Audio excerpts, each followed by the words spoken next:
Henry, the man with a past, leaves behind an old flame and ignites a spark with another. Join him and us in this slow burn thriller as we confirm there's never smoke without fire. If these fire related puns haven't driven you away yet, then get your arse on the seat, how about that one, and sit back while we blaze through this scorching review.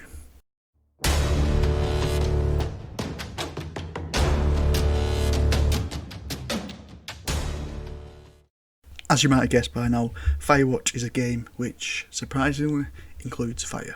If our awesome puns didn't give it away, then the game title surely did. Though this game is about so much more when you dig through the ashes. Okay, we'll stop now.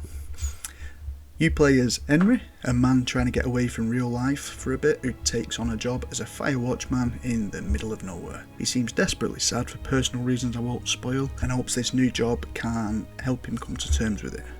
Firewatch is dialogue heavy, in fact so much so that this takes centre stage, with the fire aspect merely acting as a backdrop to get the story to where it needs to be to forward the plot. For example, Henry, who is our main protagonist in this, might have to go and check out some signs of fire, which while doing so would open up new avenues for the game to progress down. After all, it can't go far if the firewatchman stays in his tower for the duration. This is definitely a good thing, since if not for his forays out exploring, then we've missed on some of the amazing sights. See, the graphics here and lighting are such that this has almost a strange ethereal feel to it, a slightly cartoony look to it. Nevertheless, the sun setting over a vast beautiful vista can look quite stunning.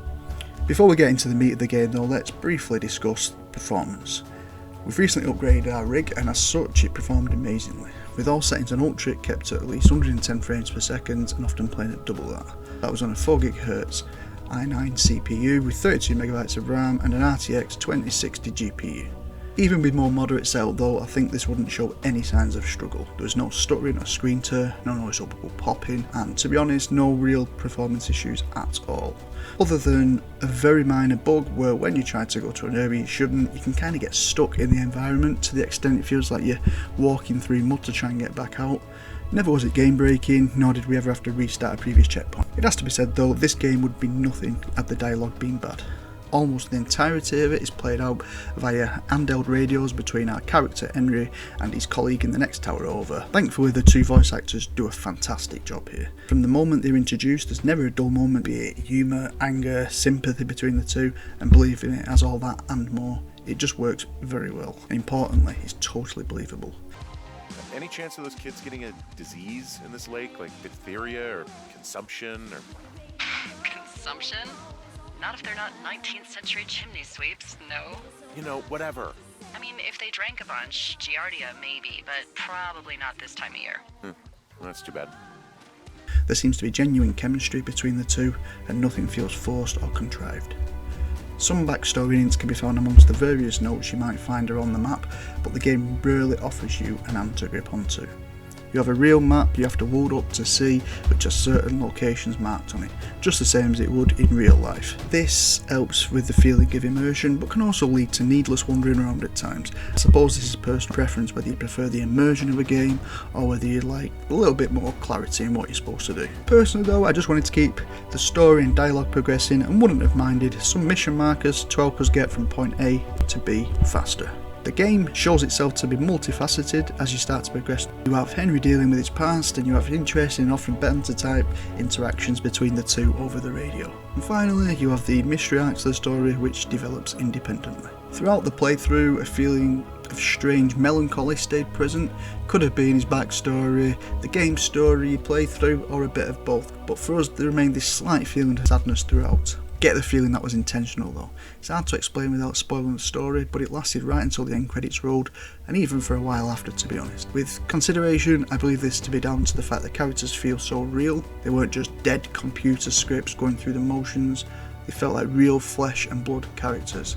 living a real up and down sort of lifestyle. Firewatch is a great story, but since we're reviewing the Firewatch the game, then it would be only fair to judge it on that basis, and ultimately, whilst I definitely enjoyed it, I can't say it was a great game. Traversing the map can be a bit slow and sluggish, which with the clear lack of direction can be annoying when you're straight from the path you should take. There's no inventory management, in fact there's not even an health bar, and when it comes down to it, not much to do other than work towards triggering the next bit of narrative to progress the story.